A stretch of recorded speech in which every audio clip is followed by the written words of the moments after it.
about this time last year, we had a water main break right in front of our house, which basically subsided most of my driveway in this area. And so there's actually a pretty big void under here. And what happened was that the driveway settled and cracked. So this year, before winter comes again, my hope is to repair this crack where it's starting to chip away. So there's a couple options that I can take. The first is to fill it with concrete filler, which, you know, if you've ever seen it, it doesn't leave a very good look. It really illuminates the crack. And so I don't want to make a problem where there isn't a problem. And so I'm going to take a different kind of approach and see what happens. If it doesn't work, then we'll try the filler next year. After the road was repaired, I had a concrete lifting company come by to lift my driveway with spray foam. What they do is drill a few small holes through the slab and inject a foam mixture that cures immediately and lifts the concrete. This process is called foam jacking.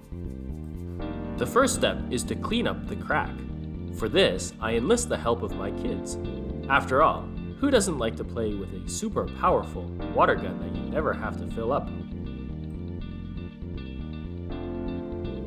As always, these things typically degrade into playing with the pressure washer and spraying things that don't need to be sprayed. We're gonna prepare a bit of concrete repair mortar to fill those holes. So this is what we're using here. This is a quick repair mortar. Don't try to use regular concrete because it's not going to stick to your old concrete. This stuff has something in it which makes it stick.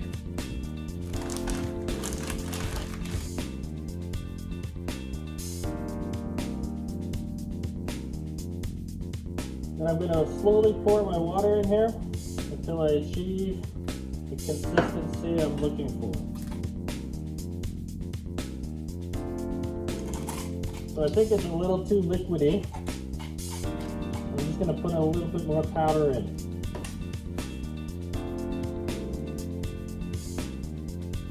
Alright, I like that consistency. It's a bit pasty, not too runny, but not too dry. This process is fairly straightforward. First, I smush as much concrete into the crack as I can. I'm not worried about making a mess because I will come back to clean it up when the concrete dries a bit. After it has had some time to dry, I come back and wet the excess material and clean it off with a wet sponge.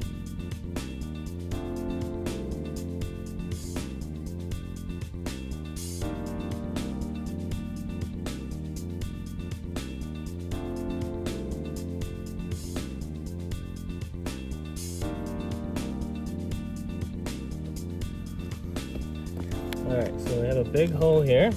Addie, can you put some rocks in there? See if you can press it in. We'll use the little rocks. Was it right there? No, sorry, the hole's over here. So, you press the rocks in. Maybe that's good. Maybe that's too much. Yeah, put it over. Okay, now we bury the rocks, okay? And then after it looks like this, rocks. And then we'll come back. Oh, hi, Flurry. Oh. Hey, don't step on the concrete, dude.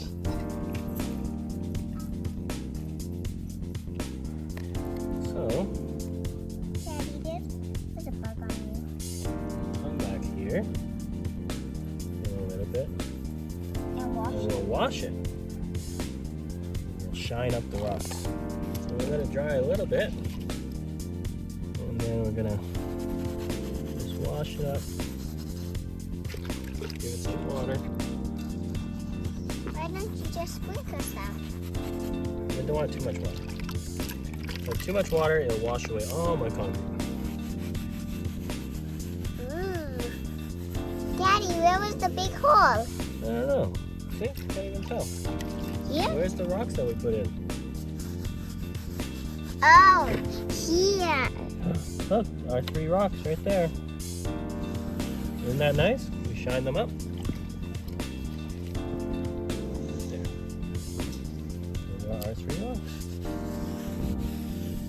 Here is the crack after about a week. You can see the area that was filled because of the excess material that remains after we cleaned it off. However, because I oversaturated this material with water, it doesn't actually stick. So if I go at it with a broom and brush off the remaining material, we can hardly see the patch job.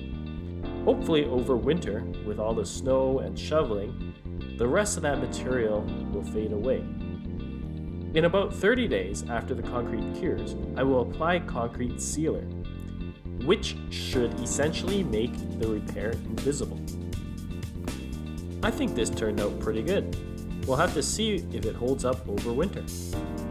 If you found this video helpful, please like it and subscribe below.